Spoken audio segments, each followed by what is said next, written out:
Hello everyone, and welcome again to the launch of the African Centre of Epistemology and Philosophy of Science.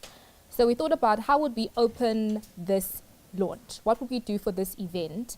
And what we want to do is we want to introduce you all to the centre, and we want to let you know what we do, what we're thinking about. So the centre was founded in 2016 out of a certain need that we felt. We felt like, why do we not have a centre for epistemology and philosophy of science in South Africa when we've been doing that for a while? But in particular, we really want to focus on African issues, African thoughts, African insights, and bring those to the fore.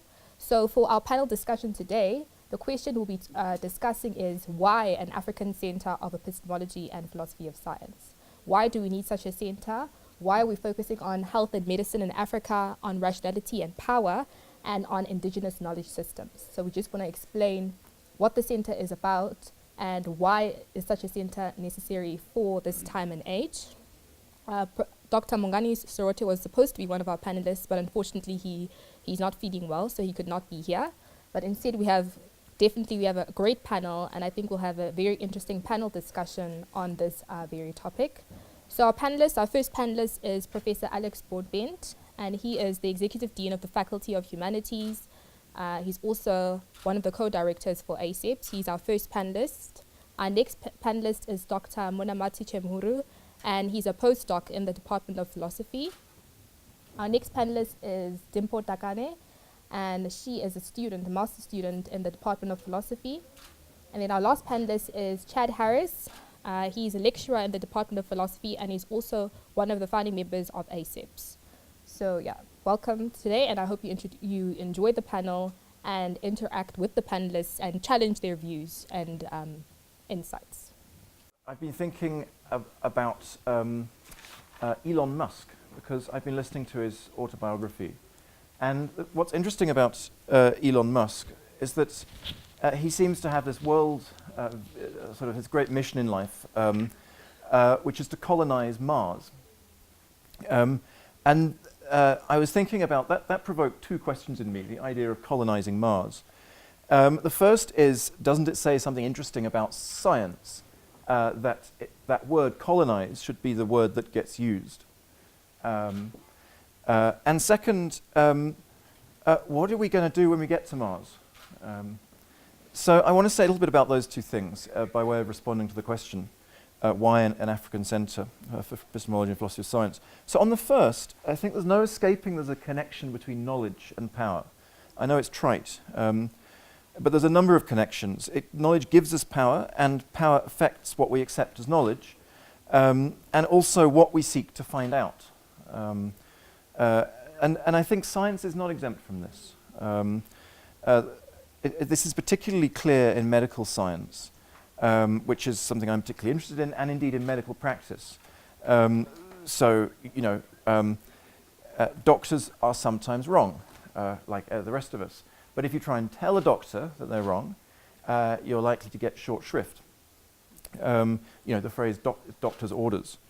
And that's not that's not a trivial or a coincidental thing. It runs quite deep.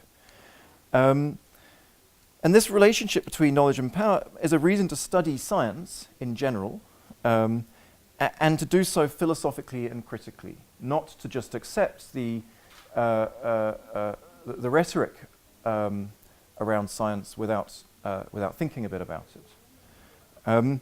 It's also a reason to do it in Africa, in an African context, driven by African concerns, and with an African perspective. Because in doing that, you bring African views in conversation with views in the rest of the world, which is something that hasn't happened enough. But particularly because of the connections between science, the history of science, and the history of empire, of European empire. You have phrases like frontiers of knowledge. And, I did my doctorate in a Department of History and Philosophy of Science, and there is a whole, population of historians of science who work on empire, and specifically, the observatories in the Cape and so forth. So there's a huge psychological, ideological connection between the way that science developed and the way that empires developed in that period, in the sort of last 300-400 years, which makes it particularly apposite to do it in the context of a former colony. So the second question, what do you do when you get to Mars? Well, it's pretty obvious, I think, that the problems of this world are not going to be solved by better iPads. I always say this in graduations, and I'm trying to explain to parents why it was okay that their children studied humanities disciplines. Ideas matter and this sort of thing. Better machinery, it solves some of the problems of the world, but not all of the problems of the world. And even Musk actually appreciates this, because one of the reasons he wants to go to Mars is to give us a backup in case we annihilate ourselves, so to protect us against self-annihilation. So, I mean, that would presumably be true on all worlds. I'm not, by the way, assuming we are ever going to get to Mars. It's just a thought experiment. So there's a lot of people talking about this, about the idea of a fourth industrial revolution, and this point is coming out very strongly, particularly when technology becomes good enough to do a lot of jobs that we now are done by humans. Drafting contracts, this sort of thing. Put a lot of lawyers out of work. I mean, when technology is good enough to engineer itself, what is left for a dean of engineering to do? And I think what's left is his human-specific skills become important. Skills that only humans can do. And these aren't just emotional, being nice to people, thankfully, for the Dean of Engineering. A critical thought is among them, is among the intellectual skills. Critical understanding of science becomes extremely important, it's not just around science, it's also inside science. And this is important to me. A lot of my work is actually with scientists. I co-publish with scientists. I publish in scientific journals as well as in philosophy journals. So it's not just, let's tame the beast. It's actually, critical thinking is actually important within the development of science as well.